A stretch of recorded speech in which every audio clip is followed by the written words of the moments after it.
The title of my presentation is The Mongols in Matthew Paris's Chronica Majora, a mirror of medieval Europe.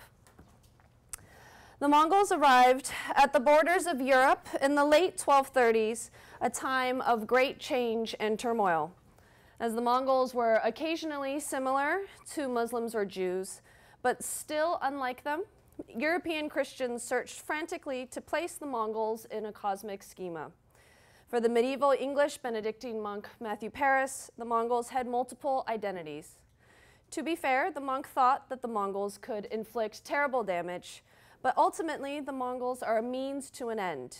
Matthew uses the Mongols to shame certain individuals, namely the Pope, and praise figures such as the Holy Roman Emperor Frederick II. This paper demonstrates that the flexibility for the Mongols, for Matthew Paris, depended on external events as well as the author's goal. This point is most important because it explains how historical circumstances, not the whims of creative theologians, led to the Mongols being portrayed in medieval Europe as both creatures from hell and potential converts to Christianity.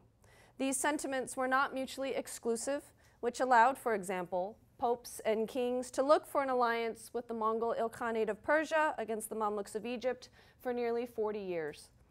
Instead of reading Matthew's descriptions of Mongol brutality at face value, I read them to understand how they were a mirror of medieval Europe. Matthew Paris was one of the first Europeans to write more about the Mongols than just in passing references. His information about Mongol customs and military tactics is generally accurate, though at times he records outlandish myths and rumors about Mongol customs. Most of Matthew's material on the Mongols is in his historical works, most famously his Chronica Majora. Perhaps the most curious aspect of Matthew's interest in the Mongols, and indeed in general European and Near Eastern affairs, is that he traveled abroad very little and spent most of his time at the Benedictine monastery of St. Albans. The picture on the right is a modern recreation of what it could have looked like in the medieval era. There is no definitive evidence, as his surname would indicate, that he was from Paris. Why was he so interested in a people that threatened Christendom but never approached England? Matthew was certainly concerned and anxious about the Mongols, but instead of simply highlighting their barbarism and cruelty for the sake of painting them as the ultimate enemies of Christendom, Matthew strategically used the Mongols to praise and shame the Pope, European figures, and Jews. To accomplish this, the monk portrayed the Mongols' military prowess to emphasize their worth as an enemy, and brutality to underscore the laziness of those who hesitated to meet the Mongol challenge. Historians and literary scholars have broadly examined the image of the Mongols in Latin Christendom. John Andri Bezzola and Axel Kloproga limit their focus to the 13th century, while Felicitas Schmieder extends to the 4th. However, few scholars have systematically treated Matthew's information on the Mongols. Richard Vaughan's foundational scholarship established the manuscript tradition of Matthew's works of history. Art historians focus on Matthew's artistic ability in his text's impressive marginalia. There has always been fierce debate as to whether Matthew actually drew his histories marginalia, but recent scholarship, especially by Suzanne Lewis, leans towards the affirmative, that Matthew was an excellent artist and drew most of the marginalia in his texts. Historians of cartography examine Matthew's incredible itinerary maps in his Chronica Majora and the royal version of his Historia Anglorum. Matthew's Mongol material has been explored in shorter works. Susanna Papp argues that Matthew, and the English in general, had a distorted image of the Mongol invasion, while J.J. Saunders helpfully contextualizes some of Matthew's Mongol references. Finally, Bjorn Weiler's consideration of Matthew's motivation for writing history is relevant for understanding what sources the monk chose to include. Matthew's historical works were intended primarily for a monastic audience at St. Albans and elsewhere. The Chronica Majora is a continuation and reworking of Roger of Wendover's Flores Historiarum from the year 1235 onwards. In addition to editing and adding to Roger's material, Matthew was unique among medieval historians in that he included illustrations in the margins to, as Antonia Gransden notes, increase the impact on the reader and make more manageable the sheer amount of information in the Chronica. Many of the documents in the Chronica are found in the Liber Additimentorum plus additional letters and charters. Matthew never seemed to rest from his chronicling, and thinking that the Chronica contained information not relevant to English history, abridged it in the Historia Anglorum, which was clearly intended to be read widely. Matthew revised the Chronica again in an abbreviated Flores Historiarum, where more Mongol material lingered. It is true that the Chronica, for all its rich insight into contemporary reactions to the Mongol invasions, was less circulated than its subsequent versions. Flores became one of the most widely copied historical narratives of medieval England. This was certainly due to the Chronica's sheer length. Richard Luard's edition is several thousand pages long, 6 volumes. Matthew's continual editing and revision, however, ensured that variations of his histories were disseminated.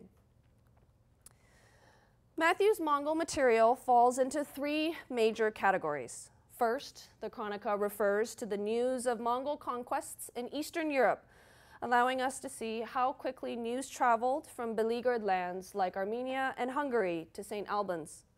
Second, Matthew describes Mongol military tactics, worldview, and culture, which are mostly accurate. Third, Matthew illustrates Mongol cannibalism to establish their threat to Christendom, which at the time of writing between the years 1245 and 1259, Matthew had no reason to believe was over. This was necessary to shame figures who balked at crusading against the terrible Tartars, or conversely, praise those who were eager to marshal defenses. What scholars have failed to identify is this last category. In many ways, Matthew's accounts of the Mongols were rather ambivalent. He wrote about their cruelty, wanton destructiveness, and criminal behavior as a means to something else. For example, his account of the so-called Jewish-Mongol plots of 1241 aimed to denigrate the Jews more than the Mongols. For Matthew, the Mongols were a mirror that reflected the most positive and negative qualities of contemporary society. In order to understand Matthew's Mongol material recorded in the 1240s and the 1250s, we must discuss contemporary understandings of the Mongols. In the 1220s, Europe knew almost nothing about them. This is one of the reasons why the Khans quickly became candidates for the mythical Christian king Prester John, who would save Christendom from Islam. Stories of Prester John's utopic realm began circulating in Europe in the mid-12th century. In his 1145 History of the Two Cities, Otto of Freising mentions that Prester John lived in the Far East, defeated the Persians, and descended from the Magi. The myth surrounding the figure was further stoked by the letter of Prester John dated to about 1165, which, among other things, described his kingdom's wealth and touted his Christian devotion. Prester John supposedly wrote the letter to the Byzantine Emperor Manuel Comnenus, but it was actually a forgery. It was copied, translated into several languages, and circulated throughout Europe. The legend around Prester John continued to grow, especially after the army of the Fifth Crusade at Damietta heard reports in 1221 of an unknown people's successful campaign against the Islamic Khwarezmian Empire. According to Jacques de Vitry, the newcomers were taken to be long-awaited Christian allies, and their ruler, King David, was assumed to be Prester John or his grandson. In fact, the victor was Genghis Khan. This was the first of many links between Prester John and Mongol leaders. The Mongols themselves did not discourage this association, and in later Mongol overtures to the West, deliberately linked themselves with the mythical figure in a sort of public relations campaign. After their invasion of Eastern Europe, however, the Mongols were no longer seen as good options for the mythical Christian king. There was an urgent need to reckon with this new force, a question that appealed to chroniclers and creative theologians alike. As the Mongols inflicted greater damage on Eastern Europe, and it became more apparent that they were probably not Christians, Europeans desperately needed to situate the Mongols within their worldview and explain the origin and nature of a people that had seemingly come from nowhere. Many of these explanations took the guise of eschatological and apocalyptic scenarios that, in the words of Bernard McGinn, helped explain the Mongol events through the guise of history disguised as prophecy. This also encouraged the faithful by predicting victory over the forces of evil. These attitudes persisted well into the 14th century, coexisting with the more measured opinions of Matthew Paris. After the Mongol attack on Russia and Eastern Europe between the years 1237 and 1242, they were seen to be inhuman creatures with unknown origins, though hell, or the classical Tartarus, was a good candidate for the Mongols' homeland. Some saw the Mongols as sent from God to chastise Christians for their sins. The Russians expressed this reaction early on. The Novgorod Chronicle recounts the Battle of the Kalka River, in which the Mongols defeated a combined Russian Kuman force in 1223. Quote, "And thus, for our sins, God put misunderstanding into us, and a countless number of people perished. And there was lamentation and weeping and grief throughout the towns and villages. And the Tartars turned back from the river Dnieper, and we know not whence they came, nor where they hid themselves again. God knows whence he fetched them against us for our sins." End quote. Emperor Frederick II also emphasizes the Mongols' divine origins in a letter reproduced in Matthew's Chronica, writing that the people believed that the, quote, "suddenly coming tempest," the Mongols, "arose from a divine judgment," end quote. The Patriarch of Jerusalem was even more specific about the Mongols' divine purpose.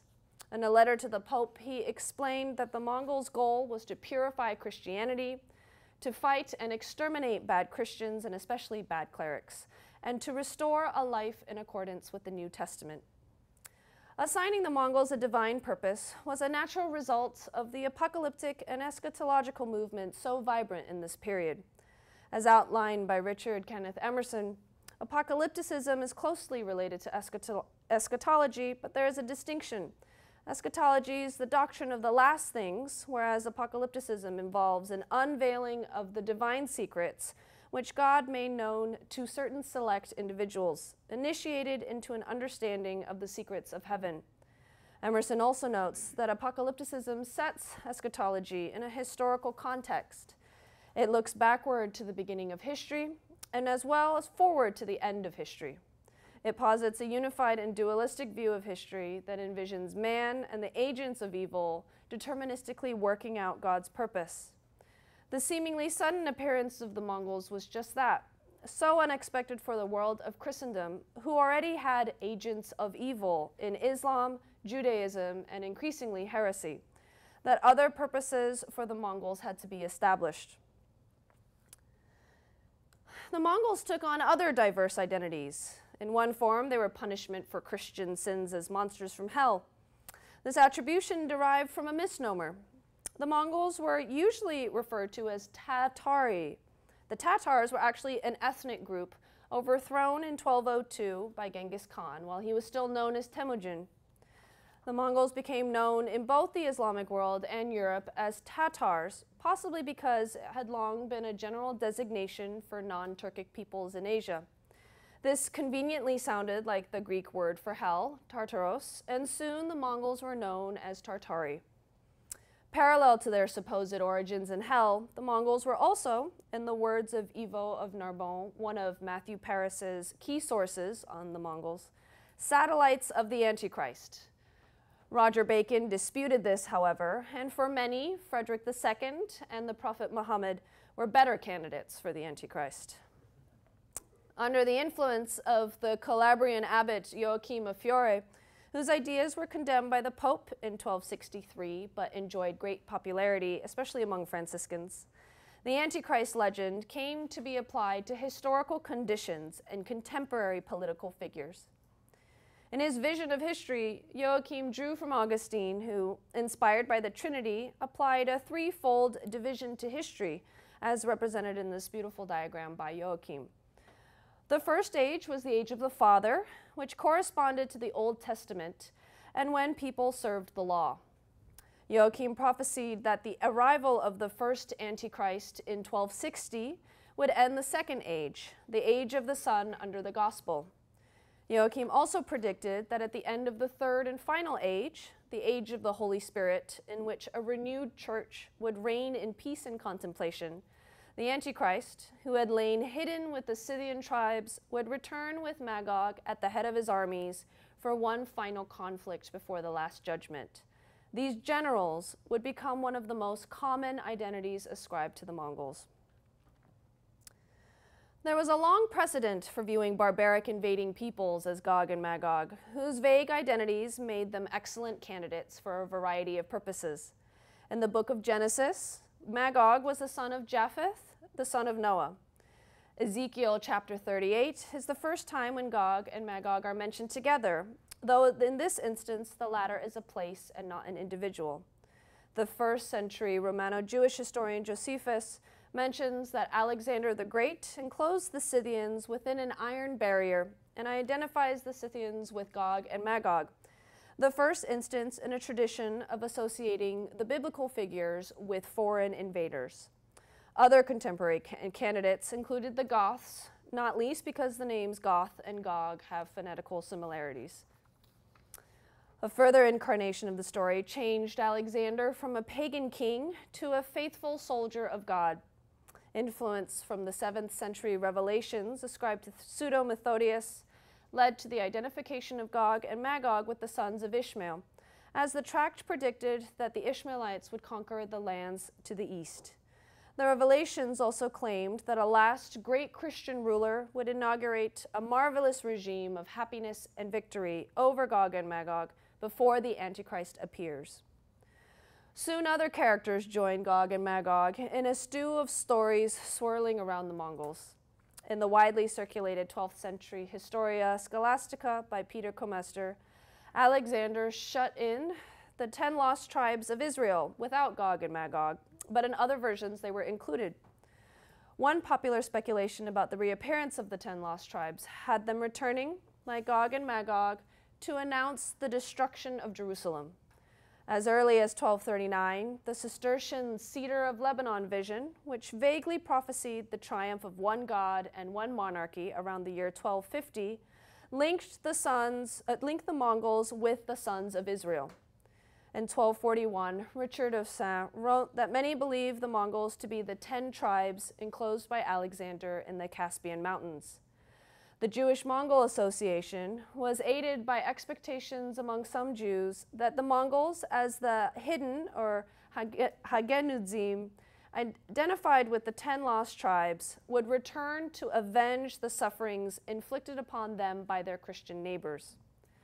In sum, the Mongols were natural candidates for Gog and Magog, who, in numerous prophecies and apocalyptic traditions, would devastate the earth in the last days. As you can see from the Catalan Atlas, dated to about 1375, Gog and Magog would continue to be associated with the Mongols and at least Asia long after Matthew was writing. Given the various versions of these stories, plus eschatological and apocalyptic expectations in the early 13th century, it was not difficult to conflate the Mongols, Gog and Magog, the Ishmaelites, and the 10 tribes of Israel. The Mongols themselves may have facilitated these associations.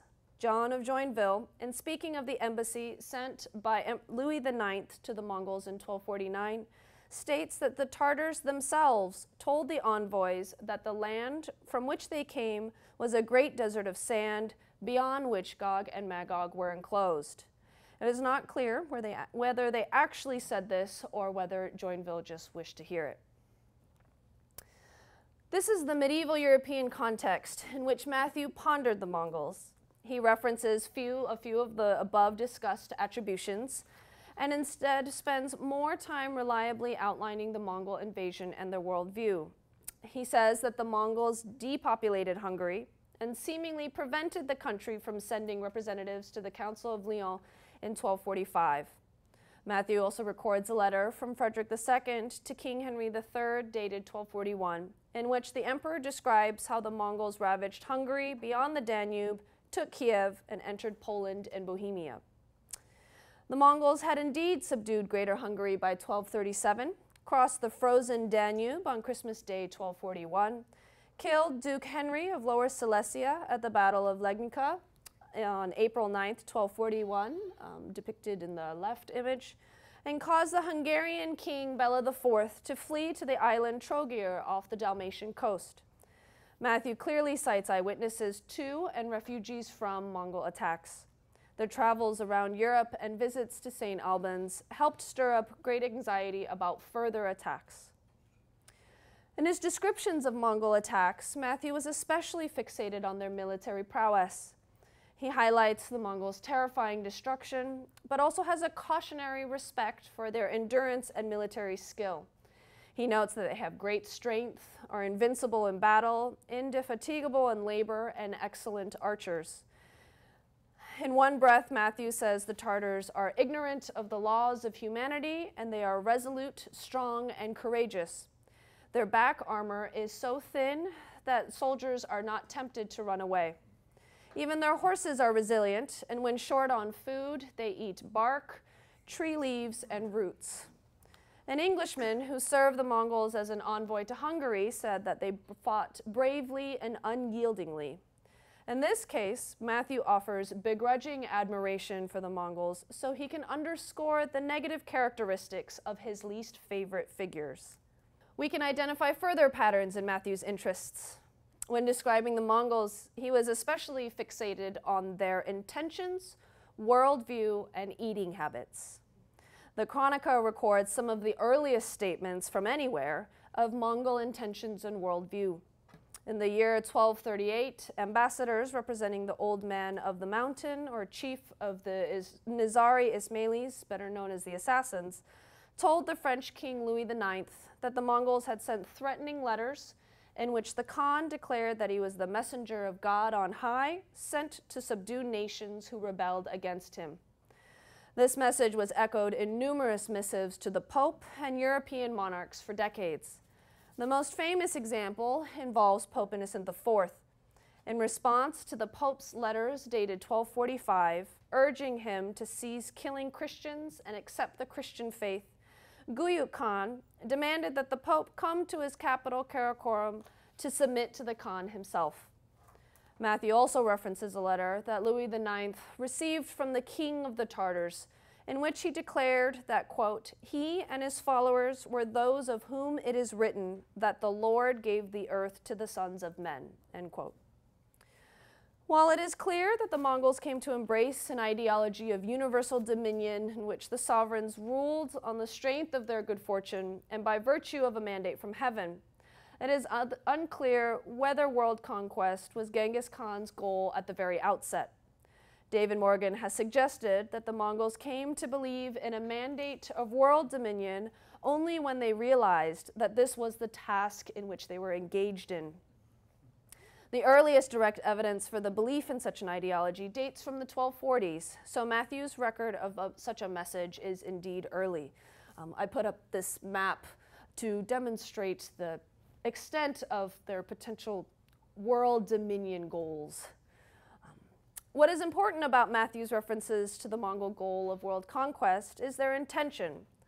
In a letter summarized by Matthew, Frederick II underlines the Mongols' objective of subduing the West, as does Yvot of Narbonne, who says that they all persist, quote, in the intention and fixed purpose of reducing all the world under their dominion, end quote. Matthew highlights this nefarious goal to demonstrate the Mongols' danger to Christendom. No one could claim to be caught unawares. If the reader was unconvinced that the Mongols were a threat to Christendom because of their incredible goal of world domination, their horrifying food practices should seal the deal. In his Chronica, Matthew drew upon classical descriptions of various uncivilized peoples and their food consumption to emphasize the Mongols' barbarism. Since the times of Homer and Herodotus, nomadism was perceived as the lowest stage of human development, which was reflected in a diet of raw food attributed to, in particular, the semi-nomadic Scythians. Herodotus labeled the horse-riding Scythians as eaters of meat and drinkers of milk, quite an insult. They consume the roots of wild plants and the half-raw meat of whatever animal they happen to capture. The pale green indicates the Scythian sphere of influence from the 7th century BCE to about the 3rd century BCE. And the solid line is the boundary of present-day Ukraine, which may change soon, we're not sure. Unsurprisingly then, Matthew and his sources spent much time discussing the horse riding and nomadic Mongols' food practices. They drank water and milk instead of grape wine and ate abominable meat. They both shed and drank animal and human blood. Medieval audiences would have been shocked at such foods. Furthermore, most of the supposedly barbaric eating habits ascribed to the Mongols were confirmed as true.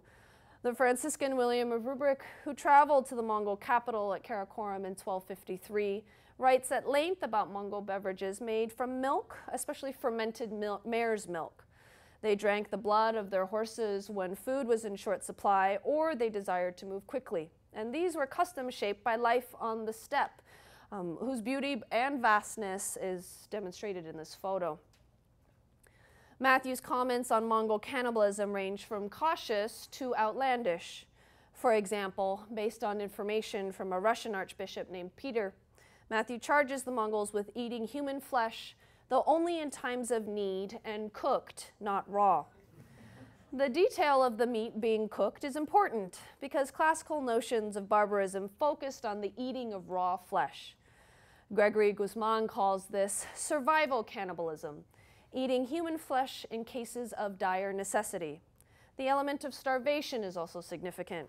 Daniel Baraz notes that cannibalism committed out of extreme hunger or famine did not legitimize the violation of dietary taboos, but it did mitigate their gravity. There was a significant difference between eating human flesh because of dire straits and for pleasure, a choice with moral implications. The Mongols' terrible cannibalism was important enough for Matthew to illustrate it. In the figure to the left, a clean-shaven Tartar has decapitated a victim with his axe. His two companions munch on human legs and roast a body on a spit. One of them sits upon two human heads and arms.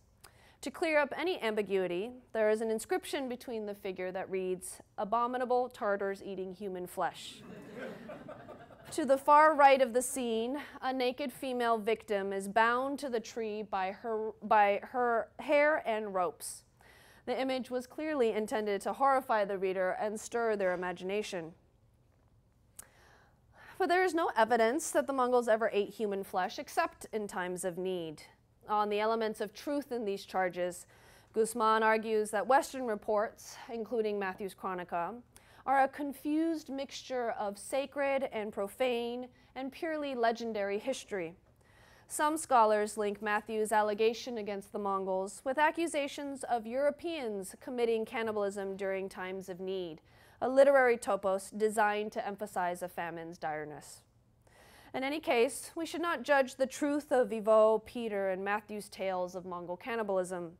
The tales do, however, do two things. They demonstrate how Matthew drew on classical portrayals of barbarians, but his fixation was more than just rote repetition of a classical trope. By including a variety of sources that depicted the Mongols' barbaric eating habits on a spectrum from survival cannibalism to illustrating their gleeful barbecue, Matthew wanted to portray the Mongols as particularly cruel and a merciless threat to Christendom, to shame undutiful Europeans who lazily did not go on crusade or who prevented crusade against the Mongols.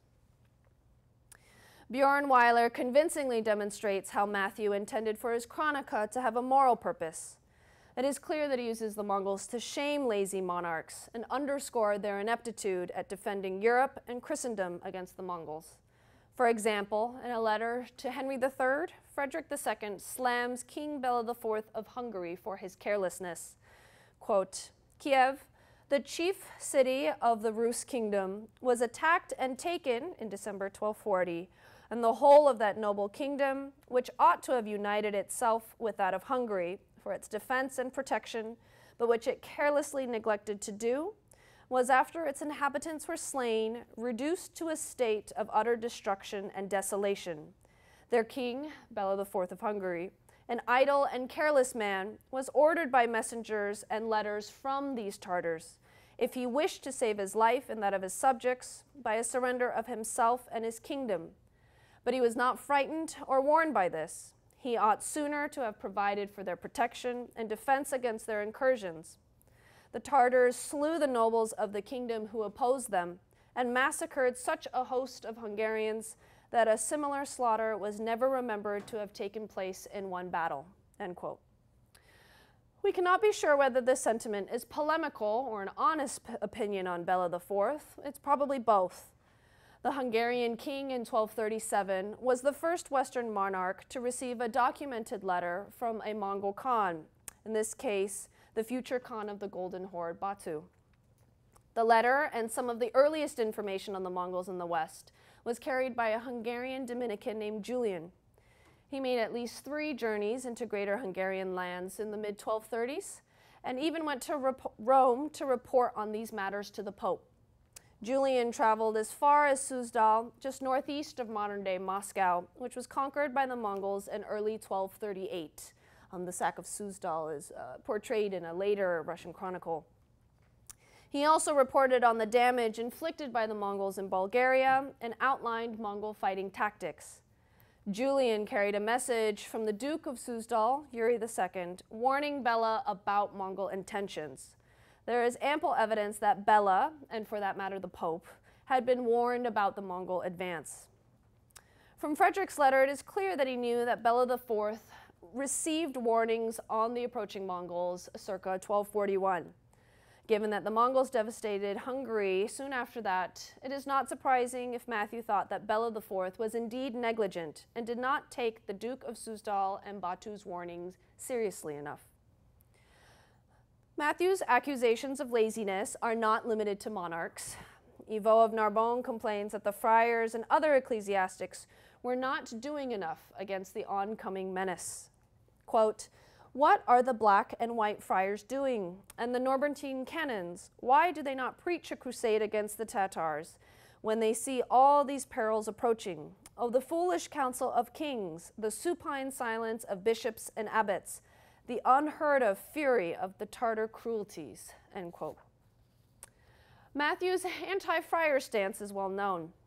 His mendicant criticisms in particular have a pattern, and Williel Thompson has shown how the monk contrasts the early attractive simplicity and spontaneity of Franciscans and Dominicans with their later tendency towards arrogance and luxury.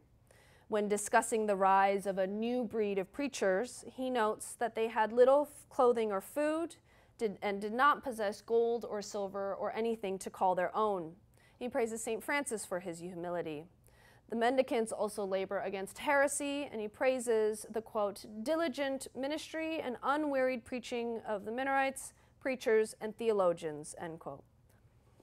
As both orders grew in England, however, Matthew's outlook changed. In 1235, he called the Franciscans insolent and noted papal displeasure at the mendicants.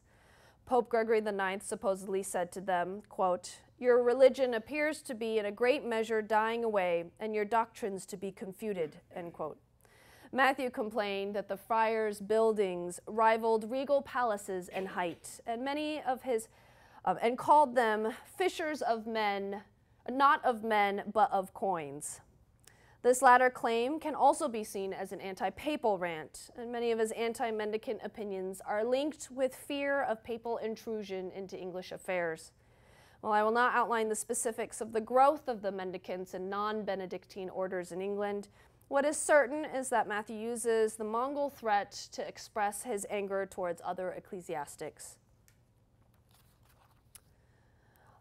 It has become clear that Matthew's goal was not to only emphasize the Mongol threat to Europe, but to praise or shame certain individuals into action. Matthew was writing during a period of intense conflict between the Holy Roman Emperor Frederick II and the papacy. Frederick's main papal opponents were Gregory IX and Pope Innocent IV. By demonstrating the Mongols' cruelty and citing their terrible menace to Christendom, Matthew wanted to draw attention to the papacy's inability to mobilize armed force against the Tartar threat. The most vitriolic anti-papal rant in the Chronica comes courtesy, of course, from Frederick II. Quote, "O God, how much and how often have we been willing to humiliate ourselves in order to prevail on the Roman pontiff to desist from giving cause of scandal throughout the world, by peaceably settling matters and by reforming our rebellious subjects, against whom we have expended a large amount of money and exhausted our strength. Our power would increase and rise in greater force against the enemy. The Pope has refused to abstain from the manifold quarrels and has ordered a crusade to be published against me. Would have become him better to have put in practice against the tyranny of the Tartars or the Saracens invading and occupying the Holy Land," end quote. This is a blatant jab at the Pope. It is the Pope, not the Emperor, who will not cease causing scandal throughout the world, even as Frederick spends money and effort trying to settle his subjects. Indeed, the Pope is so misguided that he ordered a crusade against Frederick instead of the Mongols or Muslims. If only the Pope would stop, the Emperor would have the strength and resources to turn his attention to enemies of Christendom. The reasons for the conflict between Frederick and the papacy were two. Most important was that Frederick held lands to the north and south of the Papal States, which brought the Pope into frequent disagreements with his imperial neighbor. The yellow indicates the Papal States in 1178, the red-orange added by 1219, and the orange by 1278. The second reason was that the Guelph-Ghibelline feud still split Europe. The Pope desperately wanted to regain Sicily, which was once a papal vassal under the Norman kings. Pope Gregory IX excommunicated Frederick 2 times, in 1227 and in 1239, and Pope Innocent IV deposed Frederick as emperor at the Council of Lyons in 1245. As the conflict dragged on, there were even 2 anti-kings elected. Frederick contracted dysentery and died in December 1250 in Puglia.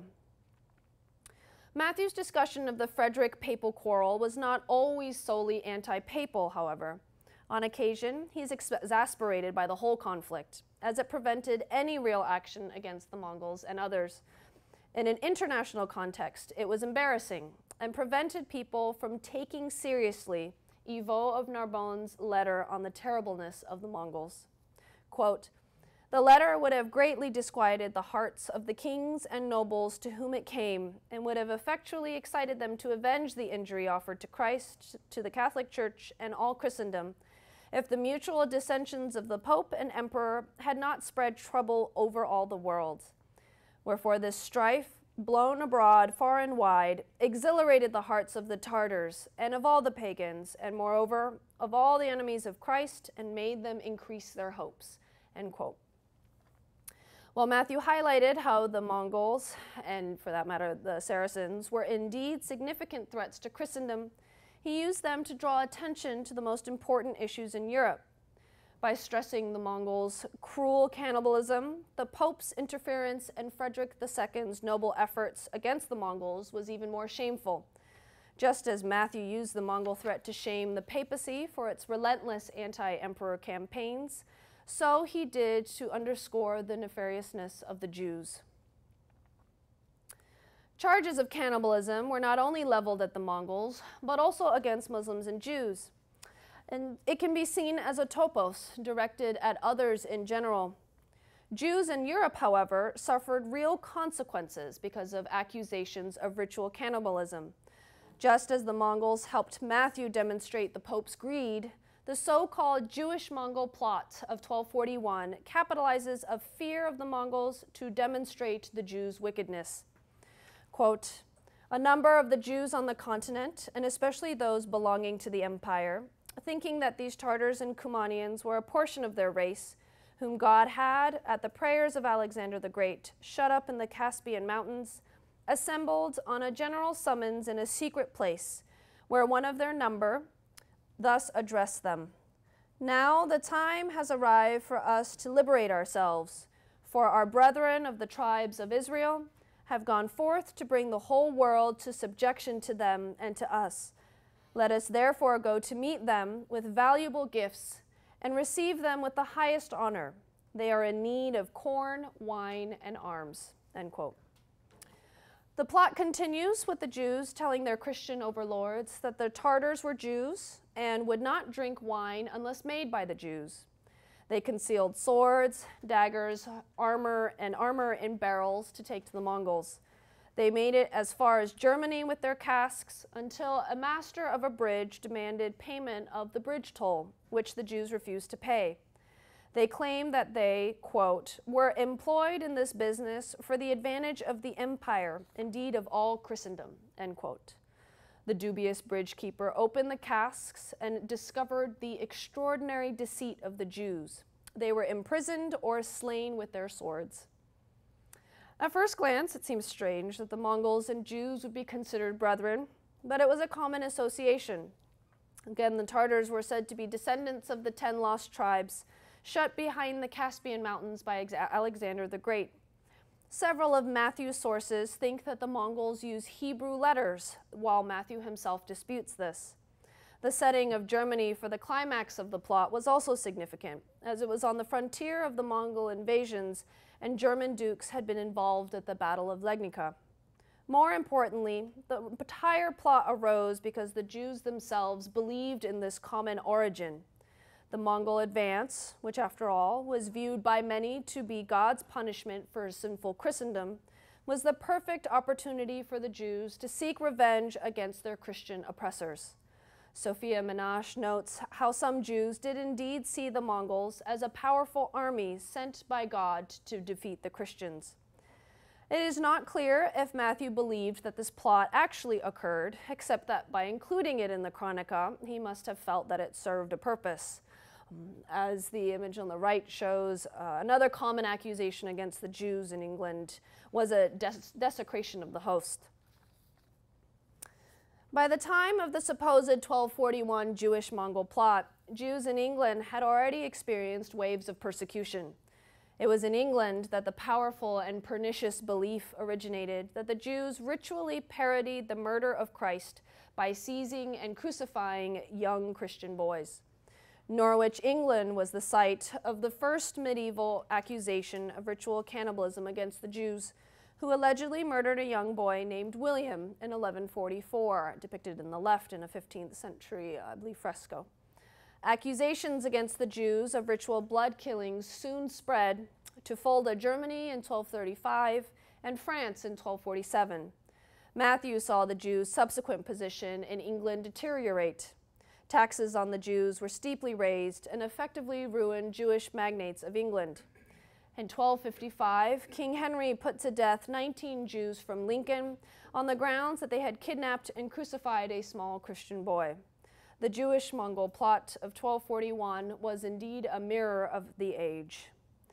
At first, Matthew's discussion of the Jewish-Mongol plot is seemingly set up to focus on the Mongols. The prior entry is titled, quote, Henry is sent to assist his brother Conrad against the Tartars, end quote. In actuality, the Jewish-Mongol plot was about shaming the Jews and exposing their deceitful nature. I have shown that Matthew references the Mongols in this manner throughout the Chronica. The mendicants' failure to preach crusade against the Mongols reflects their laziness. Emperor Frederick II's inability to march against the Mongol advance because of his diminished resources demonstrates the Pope's wickedness and misplaced priorities.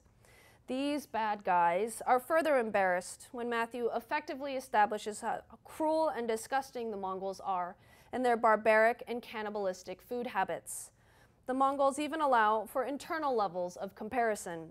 For example, the Jews involved in the Jewish-Mongol plot received the Mongols in the opposite manner, with highest honor, as the noble crusading emperor did, with a call for Christendom to gather forces against the Mongol invasion. Most importantly, the Mongols were crucial in Matthew's discussion of the feud between the emperor and the Pope. For example, Frederick demonstrated his Christian devotion by calling for a crusade against the Mongols, while conversely, the Pope showed his hunger for power by turning his resources towards the conflict against the emperor instead of the pagan Mongols. For Matthew, the Mongols were a flexible mirror that reflected the most positive and negative qualities of important Europeans. This was a fascinating response to a hitherto unknown foreign people that shocked and puzzled medieval England and Europe. Thank you.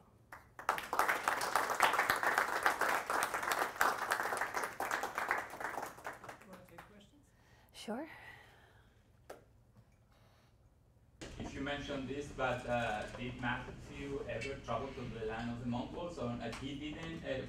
Can you tell us a little bit about the sources he used to write this chronicle? His most important source on the Mongols is a man named Ivo of Narbonne, who was probably fleeing charges of heresy in France. And some of his information is accurate, but some of it is not. And he embellishes a lot of stories. Other sources include an archbishop from Russia named Peter, and he was probably a refugee, actually, from Mongol attacks in the Rus.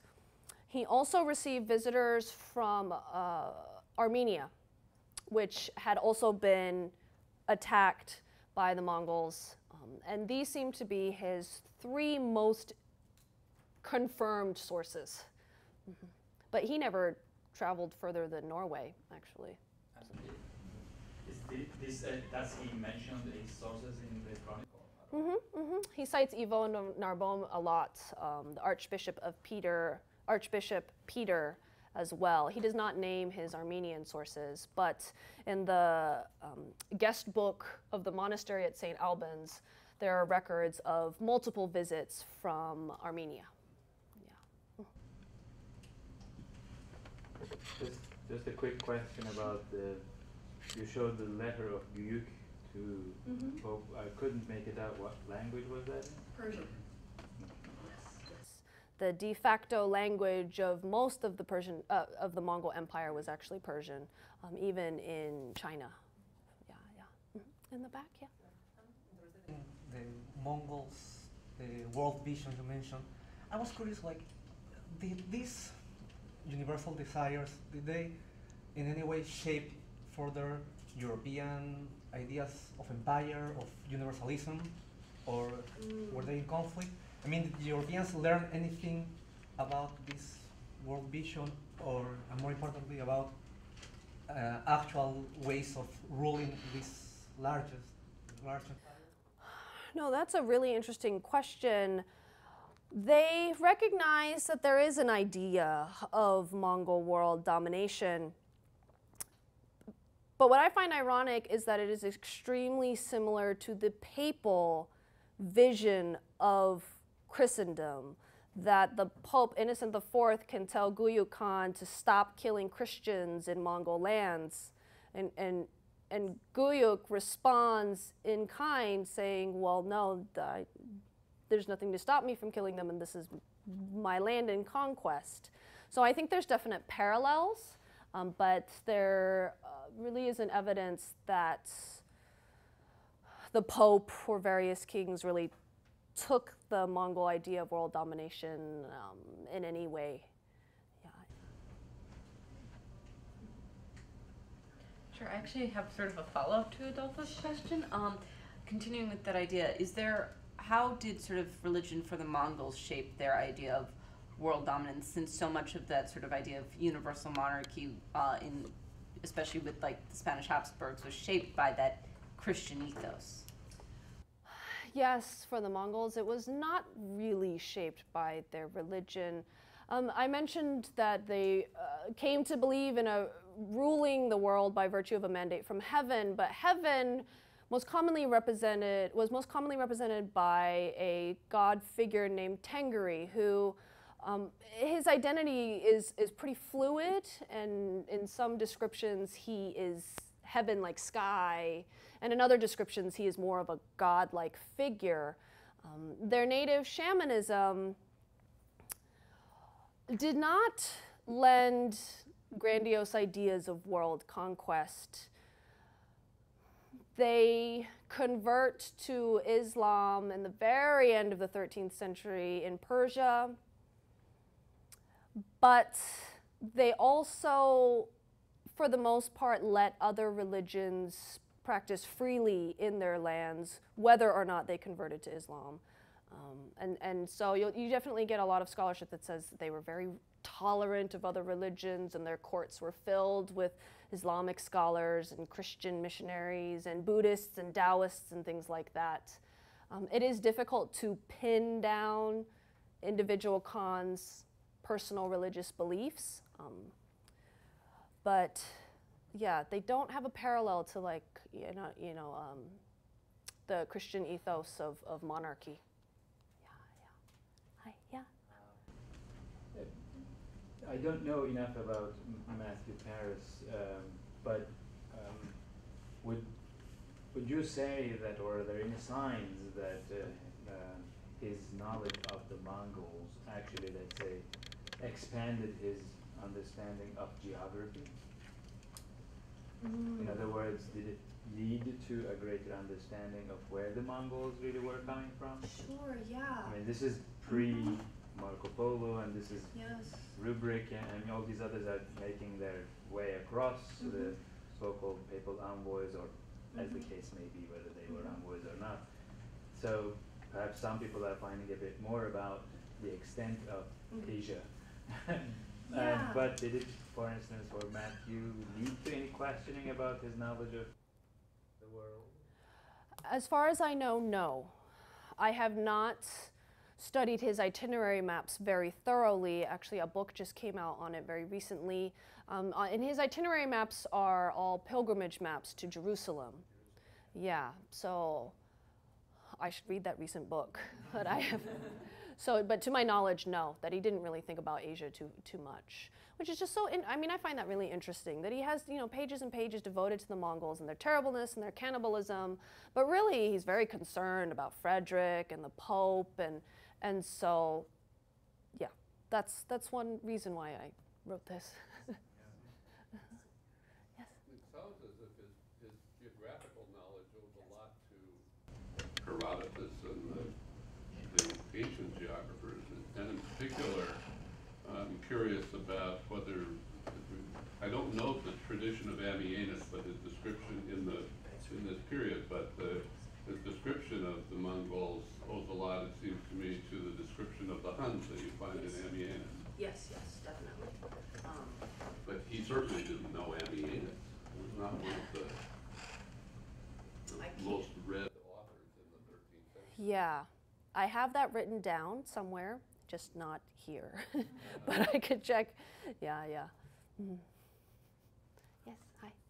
I mean, you presented, in a sense, the use of the Mongols by Matthew Paris as a way of getting at messages to the inside group that he's really part of, the Christian European world, and he's addressing that.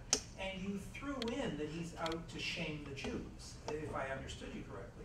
But the Jews are clearly not a power group, right? And so saying that it's that he has some desire to shame them, I'm not sure shaming is the right word, but if we go one step further, the way the description you gave of the Jews using, in fact, a very common Jewish internal legal rule about not being able to drink wine that that others have made.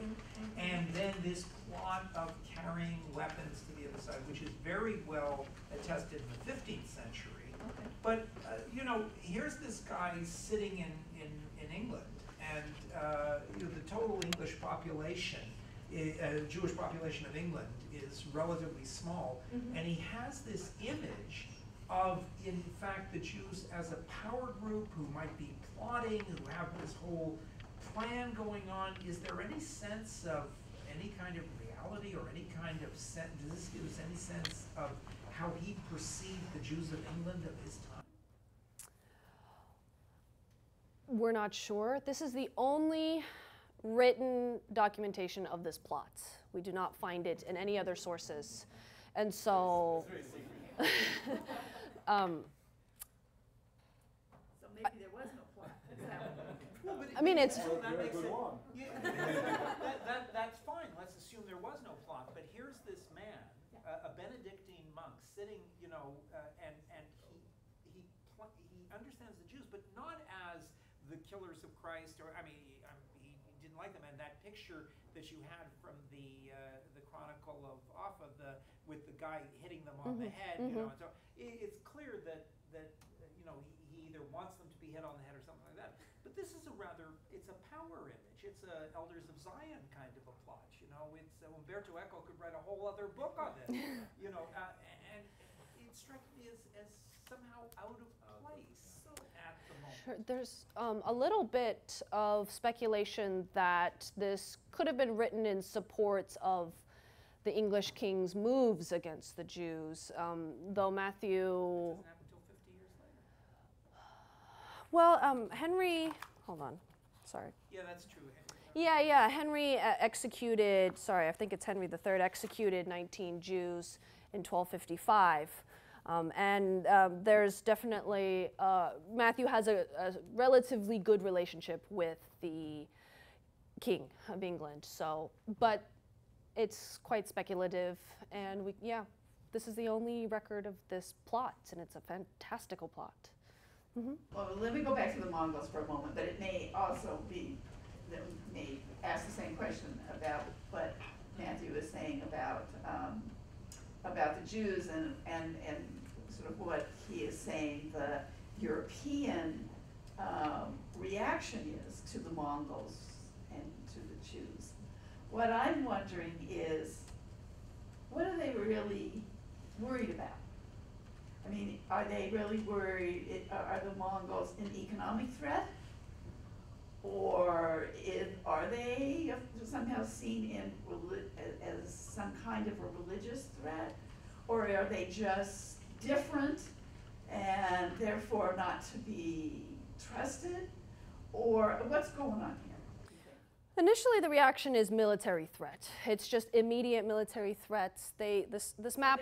They really are afraid they're going to conquer them. Sure. Yes.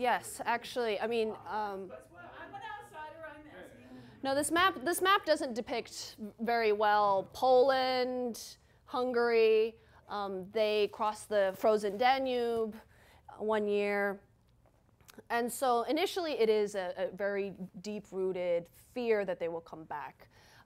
And they are also strange because they leave. Actually, when the Mongols conquer Hungary, they don't stay or settle. They leave pretty quickly. And there's usually 2 or 3 reasons. One is a succession crisis back at home and needing to elect a new Khan. Another was that Hungary, in particular, was not good for pasture for Mongolian horses and things like that. So that adds to the fear. They came out of nowhere, they ravage Hungary and Poland, and then they leave. And so what are they going to do, and are they coming back? Ravage. Yeah, they ravage Hungary. This isn't part of the myth. This is, they really do, economically, I assume. Yes, they, and actually their goal was actually not Hungary, it was the Kumans, who were a semi-nomadic group who had fled the Mongols and taken refuge in Hungary with permission from Bela IV. And that was their undoing, was that they housed the Kumans and the Mongols were after them. So revenge is the big motive here? In Hungary in particular. But after a few years pass and they don't reappear, then there's a lot of speculation. Are they allies against the Muslims? After all, the enemy of my enemy could be my friend. They are not Muslims yet. They have not converted to Islam. Sure, they have killed Christians, but they also kill Muslims, so maybe we can work out a deal or something. And that leads to overtures of a Franco-Mongol papal alliance for decades. Their identity is so malleable in a lot of ways because there's a lot of misinformation about them. Their religious beliefs are totally new. And even when travelers begin coming back from the Mongol capital. And the language issue is so big. I mean, and some scholars have worked on the few documents that survive, and they need so many different translators to communicate. Yes. It's very messy. Yes, and also by virtue of being a nomadic people, they did not leave libraries, really. And so most of our sources on them are from languages of the people that they conquered. So there's a lot of different ideas floating around about them. And so it's hard, if not impossible, to see this from the Mongol perspective. It's quite difficult. It's just quite why they arrived, and then maybe it's too much trouble to go back. Maybe there wasn't enough good stuff there. I mean, I don't know. Yeah. We don't know. Well, in that regard, to what extent do modern historians use this chronicle for its ethnographic qualities? Can we learn anything about Mongol culture, society, politics from this, or it's completely useless in that regard? Because this is very interesting, because this chronicle reminds me, because your argument about that Matthew used this chronicle, what he was more interested in criticizing European society than in explaining Mongol society or the Mongol Empire to Europeans, because this chronicle reminds me so much of another chronicle that was written very much later in the 17th century by the Bishop of Puebla in present-day Mexico. He was a very prominent member of the ruling elite of the Spanish Empire, Juan de Palafox. And in the middle of the 16th century, in the 1640s, he published a chronicle on the conquest of China by the Tartars, what he called the Tartars, that in fact were the Manchus who invaded China and deposed the Ming dynasty, I think.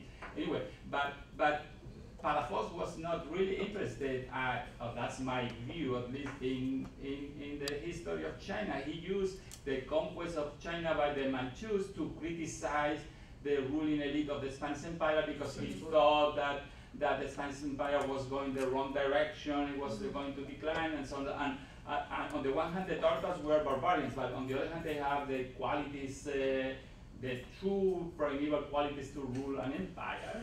As although in this case Matthew is not arguing that, but clearly for me he is really criticizing. He's more interested in just using the Mongols as a foil, or as a tool to criticize certain aspects of the society. So to what extent is this chronicle useful as an ethnographic resource to understand the Mongol Empire? Yes. It's complicated in the sense that it sounds like in that chronicle much of his information is quite false. Am I correct in saying that, or It's not a matter of it's false. Of course, Palafox also never went to China. I'm not sure where he got his information about the Mongol, although there was a strong connection between Mexico and New Spain in the 17th century and China, actually. So he was relatively well informed, much better informed than probably Matthew regarding the Mongol Empire. I actually think he was better informed than most scholars have assumed. I think a lot of literary scholars in particular, or English historians, have looked at Matthew's very grandiose stories, and he throws in some very grandiose ones in addition to barbecuing humans and things like that, as evidence that he was a liar and exaggerator. But his record of the Mongol worldview is one of the earliest we have in any language, and his description of their fighting tactics is accurate. And that's what I find really interesting, is that they're useful for him in exaggerations, but also in truth. So I am it's unfortunate that he didn't name the Armenian monks, actually, because the Armenians are so interesting. They pay tribute to the Mongols for about 80 years and assist them in many military conquests. So I'm really interested. I wonder what they told him, because the Mongols did not devastate Armenia as they did in other places. So I'm not sure how useful he is as an ethnographer. There's definitely exaggeration and outlandish tales mixed in with fact. I guess kind of tagging along onto that comment and question, do we have any other sources that maybe not necessarily can verify what he says is truth or or falseness, but do we have anything that at least can kind of help us understand better, the views of, because obviously I don't specialize in the Mongols, but I know enough, but to kind of at least compare and contrast what Matthew Paris says, what other chroniclers say, to kind of get at maybe some of these, the truth of the text or something like that. His descriptions of Mongol culture are not particularly specific, but his comments on Mongol worldview about world domination is confirmed by a number of other Latin sources of mostly Franciscans who traveled on papal envoys, but also on their own. I mentioned William of Rubric travels kind of on his own, but a few years before him, a papal envoy named Carpini went. And in the 1280s, another Franciscan goes, Montecorvino, and he actually lives and dies in China, and he lives there for almost 30 years. And so there's a lot of confirmation of this worldview, also in Persian and Arabic sources. There's definitely the worldview is well known. In terms of culture, William of Rubric is really an excellent, wonderful source on Mongol customs kind of on the ground and on the road. And he describes burial practices, food, clothing, their tents, their horses, women, drinking. There's a lot of drinking and things like that. So, yeah.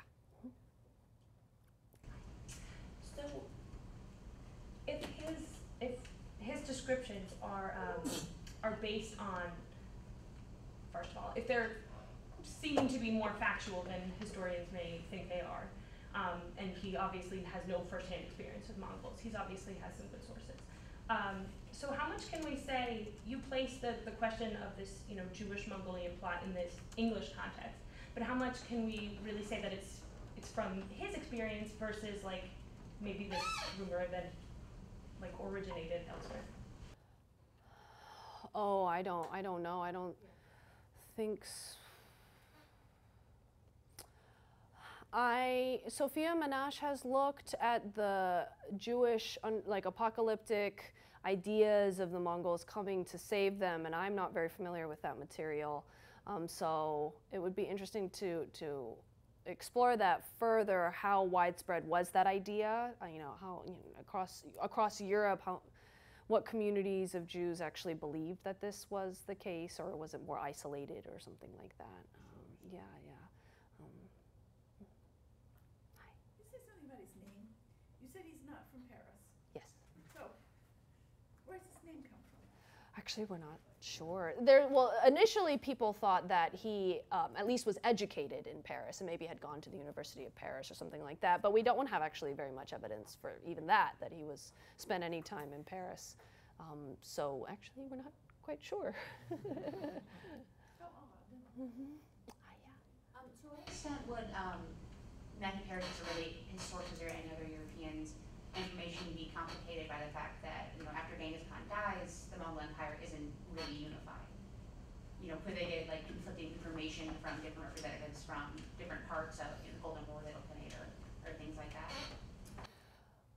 They do to an extent, but that really depends on like really localized relations. For example, the Genoese and the Venetians established colonies in Golden Horde territory in the Black Sea.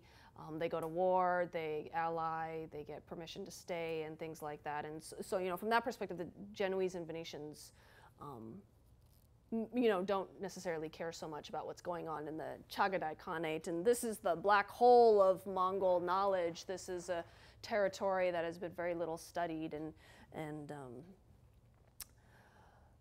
But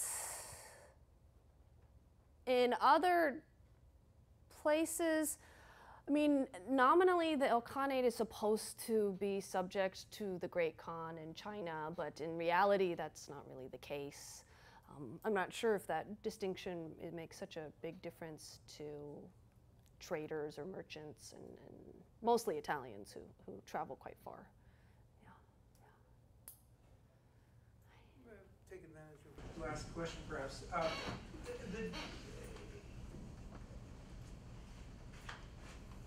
The argument, I just asking you to sort of repeat in a sense to clarify for my ears. Are you arguing that he is writing about the Mongols in order to spur action? Or does he have, you put it in terms of mocking them or shaming them to go do something.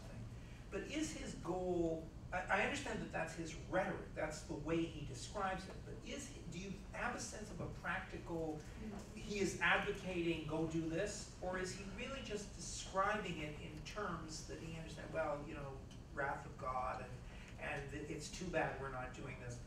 In other words, is there some kind of advocacy? He's writing this for monks after all, not for... I do believe that it's more on the rhetorical side and less on the actual practical side. He does correspond with Frederick II, and he has some relations with the English king, who also gets dragged into all these things. But there is the sense that it is a bit more rhetorical. It is how to explain contemporary events in a way that really makes sense. It's almost world historical in a sense, like placing the conflicts between the papacy and the Holy Roman Empire in a larger context, which I also think is quite unique, actually, is this bigger context. But yeah, I lean towards the rhetorical impact. On that note, well, I just wanted to it's not a question, I just want to share with all of you that this morning when I looked at my email, some news service that's trying to get me to subscribe actually had this feed that provided, lo and behold, of course, an environmental history explanation to the building of the Mongol Empire. Mm-hmm. And some of you may have seen it, that between the years 1211 and 1225, it was unusually wet in Central Asia, in Mongolia for 15 years, following an extended period of drought, lots of grass, lots of horses. For Richard. Yeah. But just so you know, environmental history even has gotten as far as, and this is all on the basis, of course, tree-ring analysis. So the analysis presumably is correct, and that kind of moisture has not been replicated since up until today, according to this report. So do whatever you want to do with this. Same elements for the Seljuk invasion. Well, Yeah. That's another. But well, anyway, but same kind of climate and Yes. environmental historical explanation is Well, it's very making its way around all the way back. Yeah. I think is.